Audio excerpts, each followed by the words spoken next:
Welcome to Beyond the Headlines, the place where we slow down the news, strip away the spin, and focus on what actually matters. I'm Morgan Reed. How has the year been?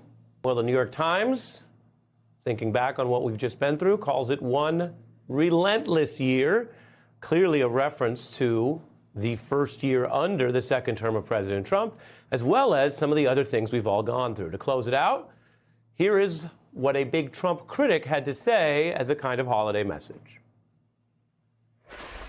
From a fascism perspective, this has been a really great year. Tyranny is booming over here. My country's president would like to shut me up because I don't adore him in the way he likes to be adored. Millions and millions of people stood up and said, no, this is not acceptable. He did this all to support the right to a free expression of speech. We won, the president lost, and now I'm back on the air every night, giving the most powerful politician on earth a right and richly deserved bollocking. A little bit of fun there, but of course the jokes and the punchlines reference the truth. Kimmel getting that last laugh over Trump for now.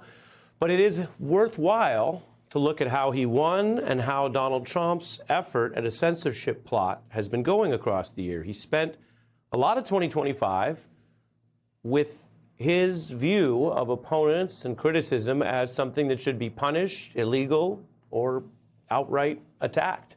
The lawsuits, the intimidation, some have capitulated, including multi-million-dollar settlements, even in cases where their own lawyers told them they would win if they only fought. Colbert saw his show canceled. The parent company says it was purely financial. But when you take it all together, you can see how capitulation works. Trump is also underwater and facing a larger revolt as he ends the year, including on issues that were thought to have helped him win the election last year. That includes a deportation agenda that, now that we've seen it for a year, is very unpopular, drawing opposition from across the political spectrum. NPR reporting on separated families, a Texas Tribune discussing the negative impact on the criminal probes, the Economic Policy Institute discussing other areas where Trump's running into problems, like the deportation plans also have the other effect of hurting the economy and jobs in the U.S. Tariffs are not a success either. We've had months now to take them in, although Trump has zigzagged, but the chart and the data shows that the tariffs have continued on and off with some, some sort of pullbacks at times, but overall you see the rates went up, didn't go down much. Trump knows there's an economic problem. He talks about it, but also seems to be in denial.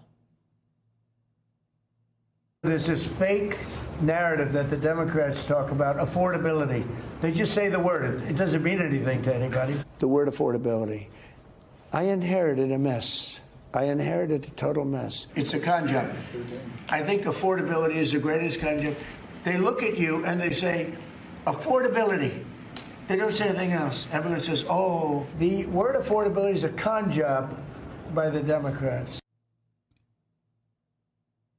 That is how the president ended the year, those kind of claims in December. But that hasn't been well received, and it's up against a wider revolt. The economy doesn't help his position politically. The Epstein debacle has stretched well into Christmas. We can get to that. But the wider revolt across the year has been peaceful protests that show the Trump resistance is strong. Unlike some of those elites running some of those companies, these people aren't giving up. Millions at the No Kings events. The ongoing release of the Epstein files has not stemmed the tide because it has been bungled. The redactions drawing ridicule, the minority of documents released are basically the DOJ admitting that they're breaking the law. Axios reports files will release well through the end of next week, and the Trump administration will lose that PR war day after day. Now there are reports of hundreds of thousands more files that they still need to review. It doesn't exactly look like a competent cover-up, although mathematically it is still a cover-up. That is where they end the year and where we begin with our guest tonight, Che Komanduri, a veteran of 3 presidential campaigns, and Margaret Carlson from Semaphore. Che, we can kind of kick back for a moment here, take it all in. How do you see the year? Well, I think in Hollywood terms, the sequel has flopped. There is no question that the first Trump term was a disappointment. This has proven to be far, far worse for the American people.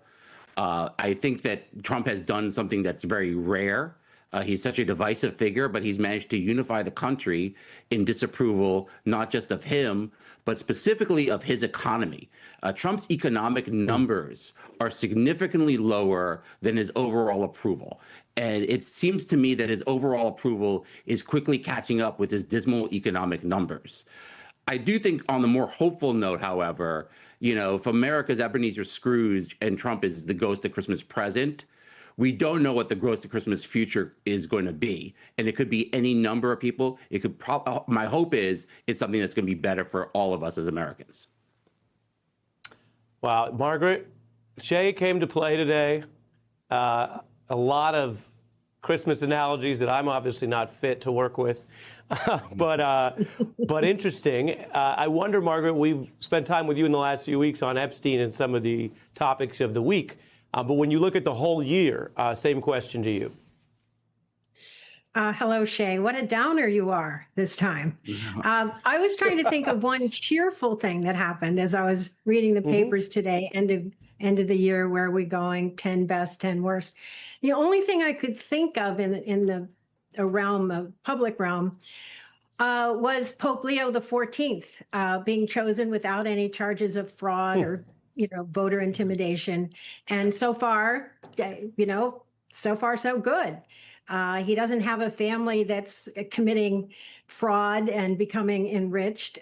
He doesn't have wars that are going on that aren't declared, where from the looks of it, poor survivors are being murdered, and there doesn't seem to be a controlling legal authority. That's one of the things that's missing now that Trump has assumed so much power. If you live in Washington and you go past the White House, half of which has been demolished, it is such a vivid representation. I can't modify my garage in less than a year in Washington, D.C. And you see this and you think, oh, these bombs have been falling here, not just in Ukraine. So that's a disorganized, but it's sort of a, mass shootings, mass deportations. Where do you go for good government? I don't know where you go.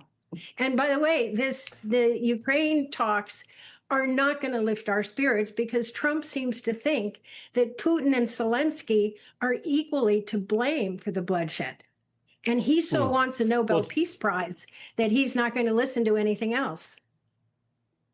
Well, how about that point, Jay? We end the year with real questions about the competence and cleanliness of government, partly by design, the team that Trump picked. Yeah, I think one of the things that's very clear to me is that America will not go the way of Hungary. There will be no Orbanization of the United States.